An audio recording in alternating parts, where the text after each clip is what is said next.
And there's one thing I actually wanted to bring just because Doctor went out is that remember that also if you have your child in an elder age, that child also has a high risk of being born with ADHD. Right? So that's why it's good that when you're young, have children in your hands. When you're younger, your children have low possibility of having ADHD.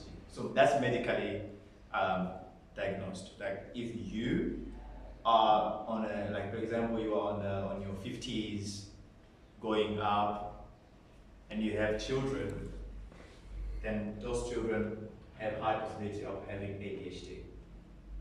So, and I'm very glad that this is something that will be raised tomorrow, and we'll talk about it more tomorrow. Because I really want us to understand ADHD from the medical perspective, so that we have, we know what it needs to be done in order for us to be able to manage or deal with this. But also, what is going to happen tomorrow is that we're also going to have a talk, not just from a medical perspective, but also from a personal growth perspective. So that also is included. Because myself, I'm more into creative side. With the ADHD, deal more with people in the creative space who are having ADHD. And you will understand that most of these people just need a mentor, that's all. They don't need to go to hospital. They just need someone who can align them and bring them to a place where they can grow, and be able to understand who they really are.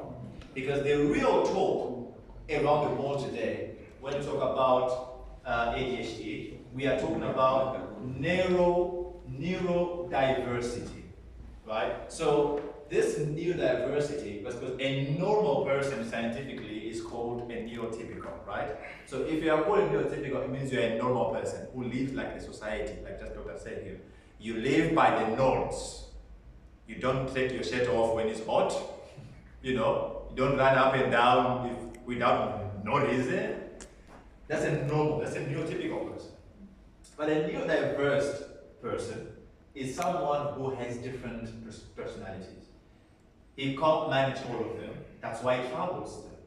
He can't control themselves, that's why it affects them in the society, right? So as like me here, I'm a neurodiverse person. I'm not a typical guy.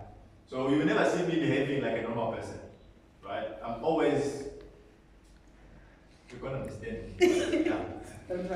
Yes, but now I don't want to unclose or more points on this, but I would like to call Gogo Kanisa to come up and speak regarding her experience working with with the community as a spiritual leader, how your encounter with people, or especially young ladies that have been facing those kind of issues, the ADHD, mental health. How did she help them to get where they are now? So, Gogo Kanisa, please take the stage. Let's clap for her.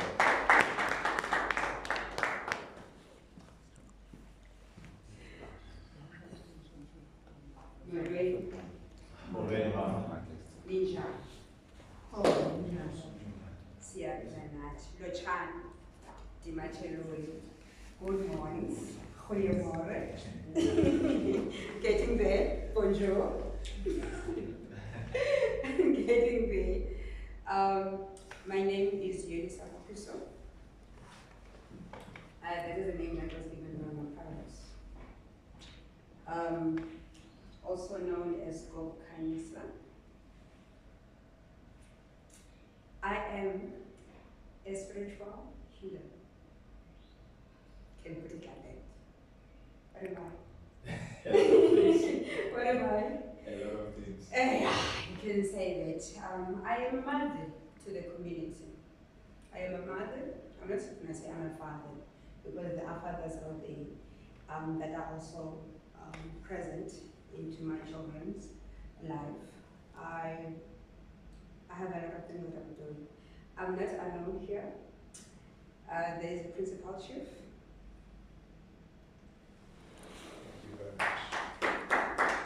I'm with the parents of the girls, which is Gromi. Hello, Mama. I am called Unamesho. What is called Unamehlo? What is Unamehlo? What is Unamehlo? Unamehlo is a person that does the virgin assessment to the young girls. I have run about 75. There's some more coming. Girls that I'm calling, not just girls. I also have young boys, which is, I find it difficult for me as a mother to own those young boys. Why? How? You know, I am a mother, so the only thing that I know is to tell them to not do this. Go and do the dishes. I'm talking about the girls and the boys now. I'm treating them as the same, which is they are not. Now I'm going to go back to the girls mostly. You know, I always tell them, you know, the way that they are treating their children, they are not getting enough attention from their parents. They don't put more attention to them. So when they come to me, I'll pick up a lot of them and I will notice that, okay, this child is not like the other kids. This one needs attention. To the point you'll find them sleeping in my bed because they need that attention from the parents. Those are the mothers that I'm not today. I don't want to talk about them when they are not here. You'll find them, when we have camps, they go into my place, we spend the night. Around about 3 o'clock in the morning, they come to my bed. They still feel like they want to belong somewhere. They still feel like they want their mothers or their parents to listen to them. But because they don't get that attention from the parents, now the parents either they are tired, they had an argument with the father, they have doing this and that and that and that and that and that. Now they don't put more attention to the kids. Now the only person that they can relate to is me. And why is that? Because I'm a spiritual healer. Not just that like I'm using medicines and all that stuff, but on a spiritual level, you know, you need to look at the kids and see where are they coming from, assess their behavior, try to understand what are their needs, where are they going, you know, from this point to that point. You find out that you have kids that have dropped out of school. You got that more often. We have kids that are doing drugs. We have 13-year-old kids that are pregnant. We have 14-year kids that are raping, you know, girls. So what are we doing about this? What is the cause of us? Because we have, like, as the doctor said, we can't pinpoint exactly what is the cause of the illness that one can get, that we cannot do. But what is important for us is to look at the problem itself. Try to get help that you can, try to get help. It's either from schools, the chiefs are there, the parents are there, the teachers are there. We have counselors as well at school. But for me, being here, guys, I feel the workload that I'm carrying from those kids, it's a lot. It's a lot. Because I need to make sure that each and every kid, when they leave my house, like today they are coming to my place, when I get home, most of them, they won't be at home. They just gonna drop their bags from school and run straight to my place. Because it's a place where they feel safe. It's a place where they feel loved. It's a place where they wanna be, because I listen to all of them. It's like I'm being praised. They always like laugh at me when I'm engaging with them. And that is a kind of a relationship that a mother and a father needs to have with their kids. I think that's all for now. Otherwise, I'll talk to that. Thank you very much. If you have any questions, please. I'm from Ghana, and I have the new campaign that I'm embarking on with Inspiring Life Global, which is Boys Lives Matter. And so one of the things that I noticed, especially in Ghana, is that, and not just in Ghana, a lot of our attention has been focused on girls, even though you mentioned a lot of girls are also going through a lot of problems. But the boys have been neglected. But with you and what you do, I want you to answer me from the perspective of only the boys that you deal with. What do you think has been the challenge with young boys who are doing drugs, who are on the street? What can be done to empower the young boys out there? I will start by saying, the reason why most of our kids, they end up being on the streets, especially the boys, it's because of the attention that we don't give to them.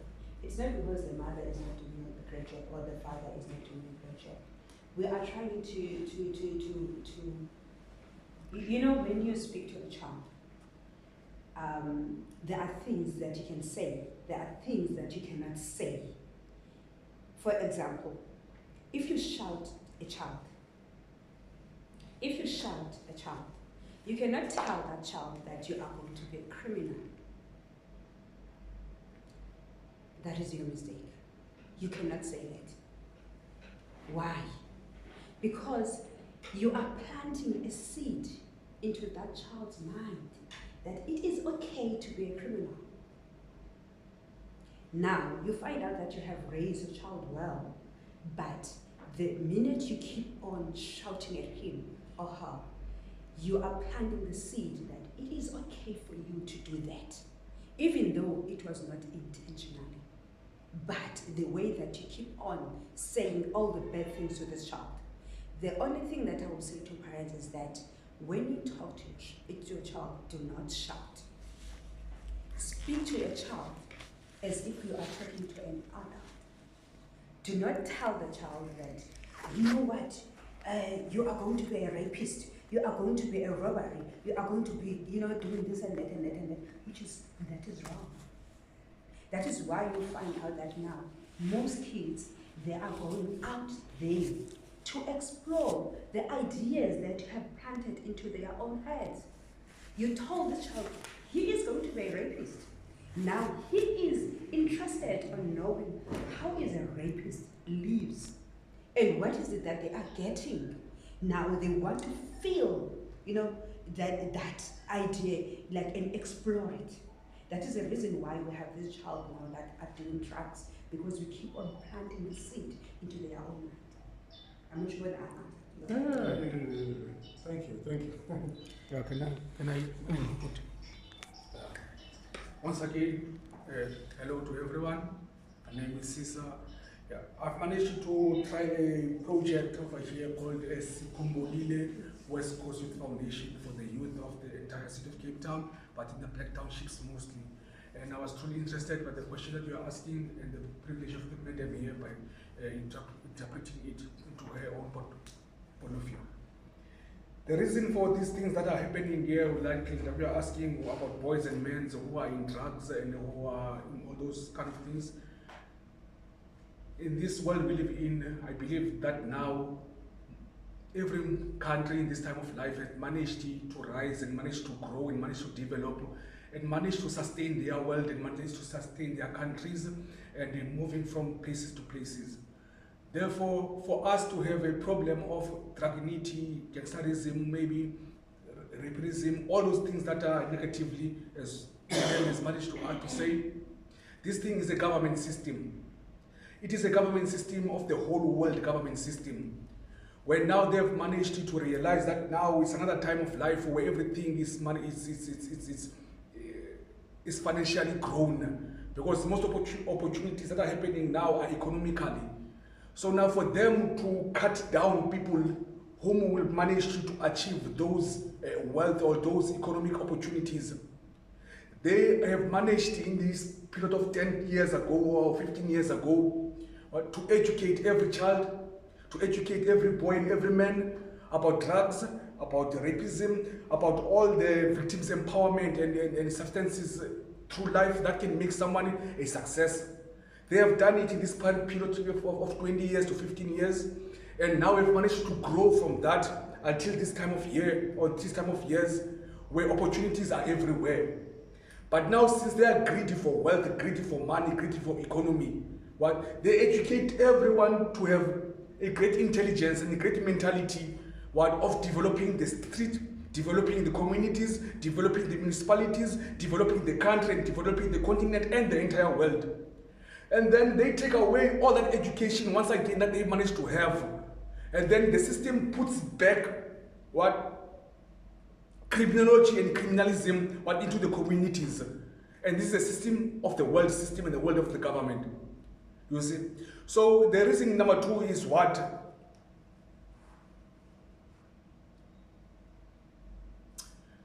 The entire world government has managed to also see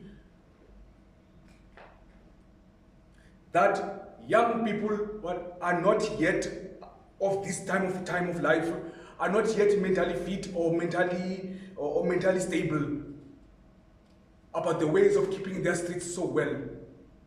And others, our parents here what are also locked in their minds, in their brains, that they must what provide children guns and drugs and all those things for them to make money and for them to keep life moving and for them to keep other things like the policeman to have a job, people like nurses to have a job, and people like lawyers to have a job. You see, so now this is what I'm trying to say, that this is all a government system, not only a South African government system, but a whole world government system. Because one thing is that, as Madam has already said over here, that when you discourage a child, you are putting a seed. And now here in our government, the seed is one. They always tell us that now we are going back to the basics. The basics of when the times that we were fighting for liberty. So when you go back to the basics again, maybe the years before our freedom or the revolution of time when we were fighting for democracy or for freedom. So when we go back to the basics are still the same when it goes to the street life. The basics are still the same when we go to thug life, when we go to gangster life, when we go to street life. So that mentality now of psychology of the mind, when we go back and reveal and review years, 20 years back, 30 years back, or 40 years back on how we were. So that thing now still exists in that life. So it comes back when we are trying to review the backwards to frontwards. So these things that are happening here are things that people are sometimes are making money off of. Others are trying to make organizations for them to exist. Others are making things like that. But they are putting the system on the children's. Even the TV can do those things too. But the truth is that the government of the world is the one that is doing it, and the one that are in partnership with the government of the South African government. Imagine. Thank you very much. I appreciate you that. If there's no more questions, is there any other questions? Go back and comment. Okay. I think you see our children influenced by a lot of things, and as you mentioned